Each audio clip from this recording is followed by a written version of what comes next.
An episode where a fight literally only lasts 5 minutes? What sorcery is this?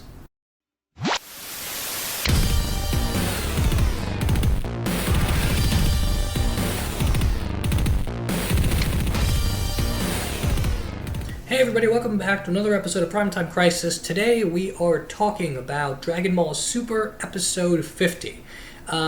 Basically what happens here is Goku Black, who at the end of the last episode showed up through the Ring of Time, is here, and Trunks is like, oh no, what's gonna happen?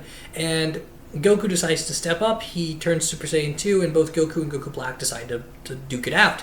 And so they have a pretty short fight. It is only about 5 minutes, which is both depressing and I guess sort of serviceable for the story. Goku goes Super Saiyan 2 instead of 3 or anything like that. And in the middle of the fight, we get more hints as to who Black is and what his power is and where he comes from. He's got the Ring of Time, which Beerus says only Kais can have, and that the Ring of Time followed the distortion created by Trunks' time machine to get him there in the first place. Because the Ring of Time, and with time travel in general, should only allow you to go to the future, not the past. And so Goku Black, in the middle of this fight, is constantly being pulled back as the distortion in time is closing. And as the fight goes on, we get this somewhat clear indication that Goku Black's power rises as the battle keeps going. The more damage he takes, the stronger he gets.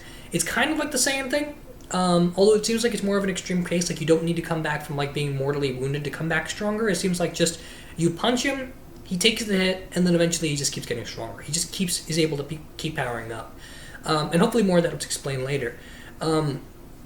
He talks about this as if he keeps saying this body, and it more adds to the theory that he's probably a Kai that took over Goku's body or something like that, which is kind of disappointing. I was sort of hoping it would just be Goku, but whatever.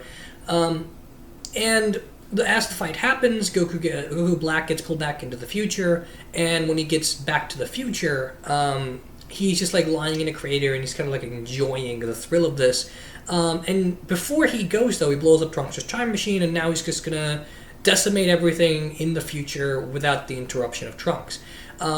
And so Trunks feels like he's stranded here, and they have no way to go after Goku Black until Bulma comes back with a capsule, which was the time machine left here from Cell.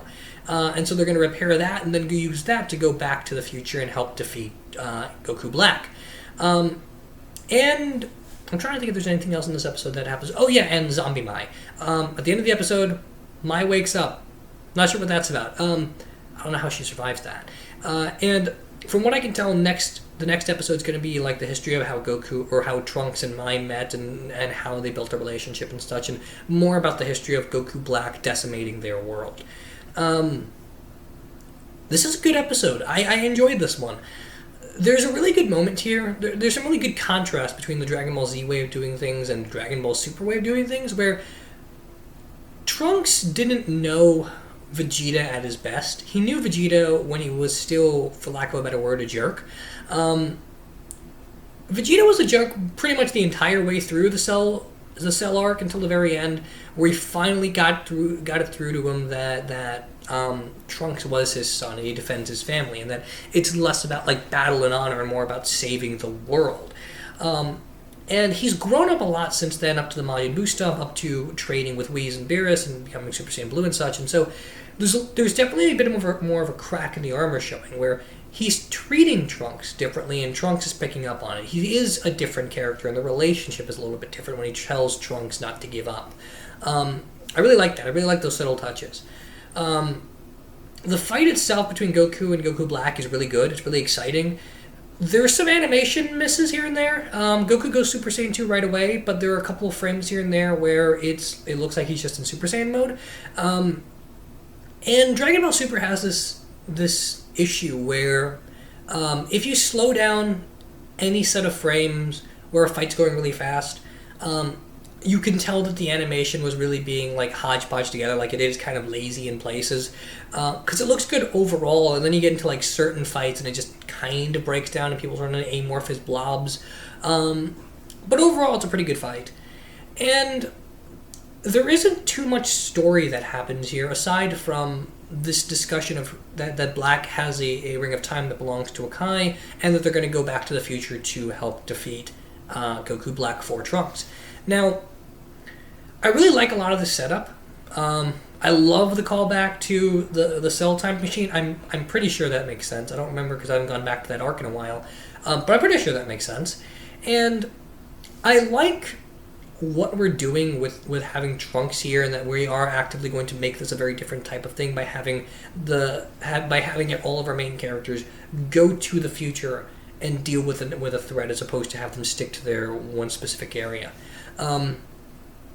There's some good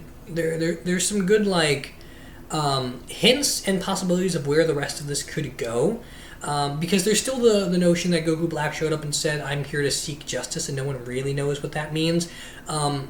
He didn't transform, so is he capable of going Super Saiyan? Goku obviously is taking it easy on him. Super Saiyan Blue is way more powerful than Super Saiyan 2 ever could be. So how exactly are we going to match the power differentiation between Goku Black and Goku, especially if Black keeps getting stronger with every blow? There's just lots of interesting setup here. I don't have a lot more else to say on this. This is the issue with reviewing Dragon Ball Super week to week, is just that not a lot happens. I like this episode, and I'm curious what we get back to in 2 weeks, because I don't really care about the history between Mai and Trunks' relationship. I'm really more into dealing with Goku Black as a threat. Although it is good to give more character stuff to Trunks. There is still a little bit of that sliding timeline thing where Mai turned into a child later in our present timeline, so I guess that's just a constant over the other timeline, where eventually at some point she turned herself back into a child. At the same time as the android stuff was happening, which would be the only way those two would have grown up together. The time travel thing is kind of weird. Trunks definitely travels through alternate timelines, alternate histories, and not a singular linear timeline. And so a lot of that leaves room for weird confusion. But this is good. This is enjoyable. I don't really have any more else to say. Let me know what you think in the comments, whether you agree or disagree with anything I said. Do you have any predictions about Goku Black's potential true form? Is there a transformation coming our way? And I know Toriyama talked about that he has started designing a new Super Saiyan transformation, the next level beyond Super Saiyan Blue. From what I'm getting, it's supposed to have white hair, which I guess is kind of cool. We'll just wait and see what it looks like in the actual context. But any predictions on that, or how they're going to deal with Goku Black? I don't mean to come off as lukewarm on this episode or anything. It's just very little happened. I have very little to say about it. But I did promise to review these episodes every time they come out week to week, and then I'll come back and do a full review of the whole arc when it wraps up. So let me know what you think in the comments, whether you agree or disagree with anything I said. What did you think of this week's episode? And until then, I'll see you next time.